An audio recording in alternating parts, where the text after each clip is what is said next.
कैसे हो आप सब। आई होप आप सब लोग ठीक है। तो जैसे कि आप लोगों को हेडलाइन देख के पता चल ही गया होगा कि आज वीडियो होने वाला है how to take care of your hair and how to control your frizzy hair. जो भी फ्रिजी हमारे हेयर होते हैं उनको कैसे कंट्रोल में रखा जा सकता है।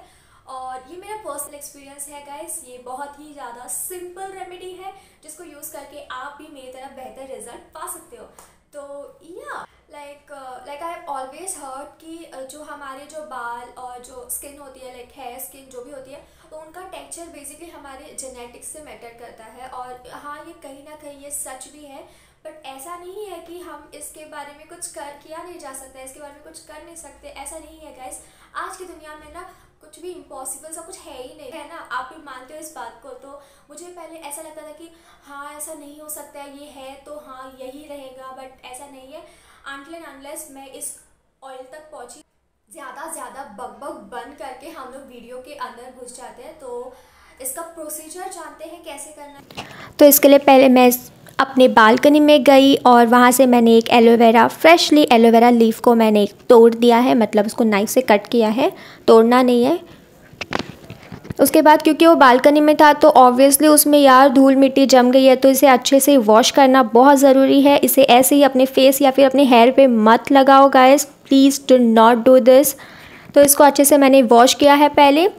फिर इसके साइड वाले जो पोकी वाले जो भी थे उसको हमें निकाल देना है, सेपरेट करना है, क्योंकि हमें सिर्फ चाहिए इसका जेल, जो इसका अंदर का जो पल्प होता है वो हमें चाहिए। तो मैं इसको, आप देख सकते हैं कितना थिक है यार, इसके अंदर से जेल ना काफ़ी ज़्यादा आएगा। तो इसको अच्छे से ऊपर का जो भी लेयर है इसे हमें हटा देना है, क्योंकि हमें कॉन्सेंट्रेट करना है सिर्फ जेल के ऊपर। तो आप इसमें अपना ओन टाइम लीजिए, आराम से करिए। तो अगर आप किसी के घर पे अगर एलोवेरा प्लांट नहीं है, वैसे तो आजकल सबके घर पे होता है और होना भी चाहिए यार, ये hair fall hair care, skin care सबके लिए यूज़ होता है। और अगर आपके घर पे नहीं है तो it's really a high time कि आप मार्केट में जाओ और अपने लिए एक एलोवेरा का प्लांट को लेके आओ। तो यहाँ पे मैं इसका पल्प आराम से निकाल रही हूँ। कुछ इस तरह से आपको भी इसको निकाल देना चाहिए। आप देख सकते हो ये कितना सेटिस्फाइंग लग रहा है इसका पल्प। वैसे तो विटामिन ई होता है इसमें, एलोवेरा जेल में, ये काफ़ी ज़्यादा अच्छा होता है आपके बालों के लिए। वैसे तो ओवरऑल सबके लिए अच्छा होता है, इसे लोग इनटेक भी करते हैं अपने बॉडी के हेल्थ के लिए। तो एलोवेरा जेल आपके बालों को मॉइस्चर प्रोवाइड करेगा, सॉफ्ट बनाएगा आपके बालों को, सिल्की बनाएगा, स्ट्रॉन्ग बनाएगा, हेयर फॉल, हेयर लॉस को ये कंट्रोल करेगा और साथ ही साथ आपके हेयर ग्रोथ को भी बूस्ट करेगा। तो ये एलोवेरा जेल बन के रेडी है, मतलब हमने इसे निकाल दिया है, ये रेडी है। तो चलते हैं हमारे दूसरे प्रोसीजर में। तो आपको एक बर्तन लेना है, आप डबल बॉइलिंग प्रोसीजर भी कर सकते हो, पर मैं ऐसे इसमें जो तड़का लगाते हैं वो मैंने लिया है। और ये है कोल्ड प्रेस कोकोनट ऑयल, जो कि फ्रेशली कोल्ड प्रेस्ड है। इसमें मैं ऐड कर रही हूँ 2 से 3 चम्मच कोकोनट ऑयल। तो आपके ऊपर डिपेंड है, आप कम या ज़्यादा कर सकते हो। अपने एलोवेरा जेल आपके पास जितना है उसके हिसाब से आप ये सब कम या ज़्यादा आप कर सकते हो। तो यहाँ पे मैं ले रही हूँ 2 से 3 टेबलस्पून जो मैंने लिया है कोकोनट ऑयल, तो उसके डबल मात्रा में मैं ले रही हूँ एलोवेरा जेल। यहाँ पे आप देख ही सकते हैं एलोवेरा जेल को मैंने काफ़ी ज़्यादा लिया है, क्योंकि ऐसे ही करने से हमें फ्रिज फ्री हेयर मिलेंगे गाइस। तो इसे मैं कर रही हूँ हल्का एकदम धीमी आंच पे रख के इसे मैं 1 से 2 मिनट तक मैं इसे बॉईल करूँगी। और इसे ऐसे थोड़ा सा ऊपर लेके इसे अच्छे से मिक्स करना है, क्योंकि इसे नीचे से जलने बिल्कुल नहीं देना है गाइस। और ये कुछ इस तरह से ऑयल बन के रेडी हुआ है। अब मैं फ्लेम को ऑफ़ कर रही हूँ और इसे मैं दूसरे बाउल में ट्रांसफ़र करूँगी। गरम ही रख रही हूँ मैं इसे। तो इसे मैंने दूसरे बाउल में ट्रांसफ़र कर दिया और अब इसका जो भी एलोवेरा था इसको मैं हटा रही हूँ, सेपरेट कर रही हूँ मैं इसे। तो आप इसको छन्नी की मदद से छान भी सकते हैं, क्योंकि एलोवेरा में ना अभी भी काफ़ी ज़्यादा मात्रा में ऑयल सोक किया है। तो उसको मैंने निकाल दिया है बाद में। और ये है फाइनल रिज़ल्ट, लाइक ये ऑयल रेडी है। तो इसे हल्का सा गर्म ही रखते हुए मैं लगा रही हूँ, हेयर ऑयलिंग कर रही हूँ। तो ये एक्चुअली मैंने कल ही हेयर वॉश किया था वैसे। तो यहाँ पे मैं हल्का गरम रख के मैं ऑयल मसाज दे रही हूँ अपने बालों में। वैसे हल्का गरम गुनगुना रख के, मतलब ज़्यादा भी बॉइलिंग नहीं होना चाहिए, हल्का जितना आप सहन कर सको।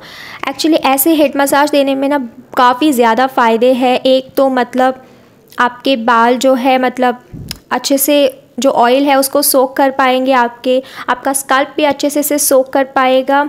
और प्लस इसका एक प्लस और पॉइंट है जो मुझे ज़्यादा पसंद है, क्योंकि ये आपके बॉडी को ना एकदम रिलैक्स फील करता है, आपको नींद सी आने लगती है ये चम्पी से, है ना। तो कोकोनट ऑयल की बात करें तो ये डीप कंडीशनिंग की हेल्प करता है, मतलब डीप कंडीशनर का काम करता है ये। तो आप अगर आपके हेयर अगर ज़्यादा फ्रिजी है तो ऑब्वियसली घर पे कभी ना कभी नानी दादी ने आपको बताया होगा कि कोकोनट ऑयल लगाओ बेटा, तो ज़्यादा बेटर होगा नहाने से पहले। तो इसमें इसलिए मैंने कोकोनट ऑयल डाला है। एक्चुअली मैंने ईयर्स अगो मैंने ये ट्राई किया था, बट मैंने जैसे बनाया था ये मुझ पे काम नहीं करा, क्योंकि मैंने क्या किया था कि कोकोनट ऑयल की मात्रा मैंने ज़्यादा रखी थी और एलोवेरा जेल मैंने बहुत ही थोड़ा सा डाला था, मतलब बहुत ही कम डाला था, जिसके वजह से मुझ पे कुछ काम ही नहीं किया यार। लेकिन इस बार मैंने क्या किया कि एलोवेरा की जो भी क्वांटिटी है उसके मैंने मतलब थोड़ा सा कम मैंने कोकोनट ऑयल डाला है। जैसे कि कोकोनट ऑयल अगर मैंने 2 स्पून डाला है तो एलोवेरा जेल मैं 4 स्पून डाल रही हूँ। और फिर इस तरह से ये आपको देगा द वर्ल्ड्स बेस्ट रिज़ल्ट मुझे लगता है, क्योंकि ये तो मेरा सबसे फेवरेट वाला हेयर ऑयल है। और मैं चाहती हूँ कि आप लोग भी इसे ज़रूर ट्राई कीजिए और मुझे ज़रूर बताना कि ये कैसे आपको वर्क किया या नहीं किया। वैसे वर्क तो ज़रूर करेगा, क्योंकि करना भी चाहिए यार। तो मैं इसे अच्छे से हेयर लेंथ में भी अप्लाई कर रही हूँ, सिर्फ मैंने इसको रूट्स पे अप्लाई नहीं किया है, आप देख सकते हो लेंथ पे भी अप्लाई कर रही हूँ, ताकि हेयर लेंथ पे भी हमें अप्लाई करना है, क्योंकि ये फ्रिजी हमें यहीं पे होता है ना। तो उसके बाद मैं इसे बर्न करी। ओवरनाइट रखोगे तो बेस्ट है, लेकिन आपकी मर्ज़ी है यार, आप इसे मिनिमम 2 आवर्स तो रख ही दो। अब शैम्पू की बात जब आएगी तो शैम्पू डायरेक्टली मत लगाना, ये बिल्कुल नहीं करना है। इसके लिए आपको शैम्पू को पानी के साथ डाइल्यूट करना है, फिर ही यूज़ करना। और पानी मैंने यूज़ किया था रूम टेम्परेचर के हिसाब से। तो यहाँ पे मैं हाथों से मिक्स कर रही हूँ, स्पून वगैरह मैंने कुछ दिखा नहीं रही हूँ, क्योंकि मैं वॉशरूम में ये वीडियो में मतलब आपको दिखाने के लिए मैं शूट कर रही हूँ। तो अभी मैं हेयर वॉश करने के बाद आप लोगों से मिलती हूँ।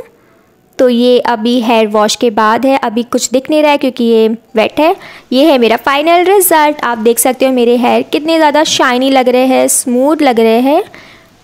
इस पर मैंने कुछ भी यूज़ नहीं किया है गाइस, मैंने इवन कंडीशनर यूज़ नहीं किया है, क्योंकि आप लोगों को एक्चुअली में जो होता है वो रिज़ल्ट शो करने के लिए। गाइस ये था आज का वीडियो, तो हम लोग मिलते हैं मेरे नेक्स्ट वीडियो में। तो till then bye bye, see you guys.